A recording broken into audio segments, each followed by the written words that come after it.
जी, जैसा कि आप सभी को विदित है, आज जनपद गोरखपुर थाना चिलवाताल बरगदवा अंतर्गत एक घटना घटी थी। आज सुबह लगभग 4:30-5 बजे के आसपास में वहाँ के निवासी श्री राजकुमार चौहान, जिनकी उम्र लगभग 38 वर्ष है, उनके ऊपर एक जानलेवा हमला हुआ था, जिसके बाद तत्काल उनके परिजन तथा पुलिस द्वारा उनको बीआरडी अस्पताल ले जाया गया, जहां इलाज के दौरान उनकी मृत्यु हो गई। इस संबंध में वहां पर जाकर परिजनों से संपर्क स्थापित करते हुए उनसे तहरीर प्राप्त की गई।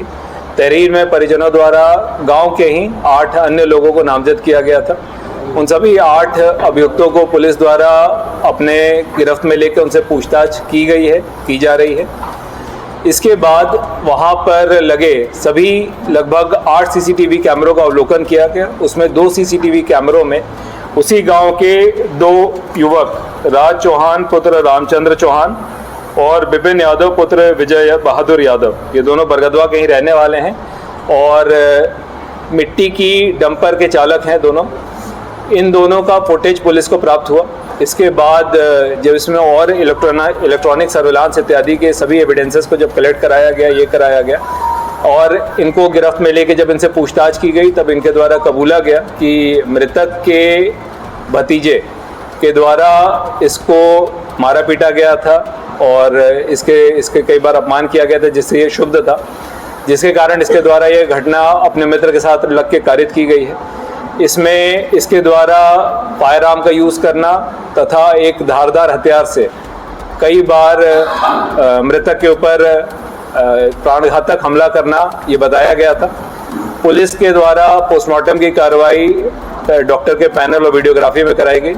पोस्टमार्टम में 11 जगहों पे घाव आने की बात दिखी, जिसके आधार पर इन दोनों अभियुक्तों से कड़ाई से पूछताछ करते हुए इनकी जो कन्फेशनल स्टेटमेंट है उसको दर्ज करते हुए इसमें अग्रिम विधिक कार्रवाई की जा रही है।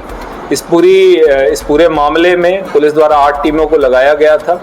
साथ ही इसमें परिजनों द्वारा सुरक्षा की भी मांग की गई है, जिसके अंतर्गत परिजनों को पुलिस की सुरक्षा भी दी जा रही है और इसमें विवेचना प्रचलित रखते हुए शेष इन 2 अभियुक्तों को गिरफ्तार करते हुए इनसे पूछताछ करते हुए अन्य अभियुक्तों के बारे में भी गहनता से जांच की जा रही है। देखिए, सीसीटीवी फुटेज में क्लियरली 2 अभियुक्त इसमें जाते हुए दिखाई दे रहे हैं और जिनके द्वारा यह पूरी घटना कारित की गई, उनके द्वारा पूरा घटनाक्रम बताया गया है।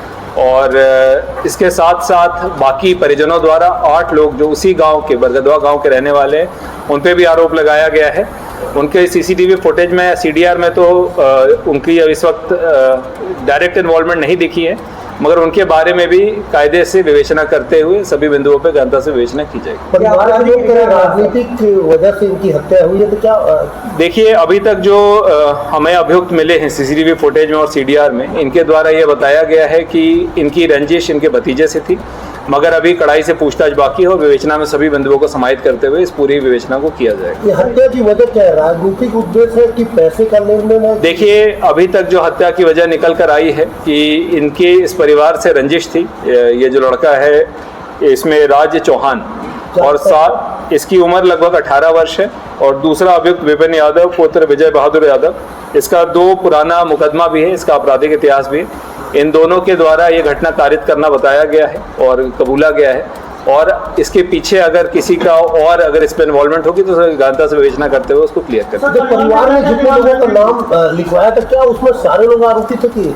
देखिए, अभी तक परिवार ने 8 लोगों को नामजद किया था। उन 8 पे विवेचना प्रचलित है और उसमें सभी बिंदुओं को समाहित करते हुए विवेचना को कंप्लीट किया। सर, परिवार ने क्या क्या डिमांड रखा था? देखिए, परिजनों के माध्यम से एक विवेचना त्वरित रूप से और स्पष्ट रूप से पारदर्शी रूप से किया जाए और पुलिस द्वारा उसमें बहुत सक्रियता से टीमों को लगाते हुए सीसीटीवी फुटेज, इलेक्ट्रॉनिक सर्विलांस का डिटेल, अभियुक्तों की गिरफ्तारी इत्यादि कार्रवाई पूरी की गई है। परिजनों द्वारा जो दूसरी मांग थी वो सुरक्षा के संबंध में थी, वो उनको उपलब्ध करा दी गई है और परिजनों द्वारा कंपनसेशन के संबंध में कुछ बिंदु उठाए गए थे, जिसके संबंध में जिलाधिकारी महोदय।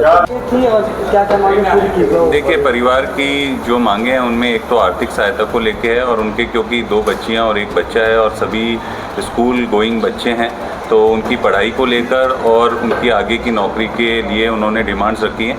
तो हम लोगों ने उनकी जो आर्थिक सहायता है उसके लिए हम लोग ऑलरेडी फॉर्मेलिटीज़ करके और अभी तत्काल इसको शासन भेज दे रहे हैं। बाकी बच्चों की जो पढ़ाई है वो हम उनसे वार्ता करके, और जहाँ पे भी बच्चे पढ़ाई कर रहे हैं तो जब तक उनकी एजुकेशनल रिहेबिलिटेशन का है वो पूरा हमने बोला है, आश्वस्त किया है। सुरक्षा की मांग की है वो तत्काल उन्हें मुहैया करवा दी गई है। और अगर कोई भी परिवार में ऐसा व्यक्ति है जिसको आसपास हम लोग किसी भी रोजगार से जोड़ा जा सकता है हमारे यहाँ पे जनपद में, तो वो भी हमने उनको बोला है, वो जिसका भी नाम देंगे उसको हम यहाँ पे अपना एक रोजगार या फिर सेल्फ एम्प्लॉयमेंट के लिए जो भी कार्य करना है उसको भी हम लोग आगे बढ़ाएंगे।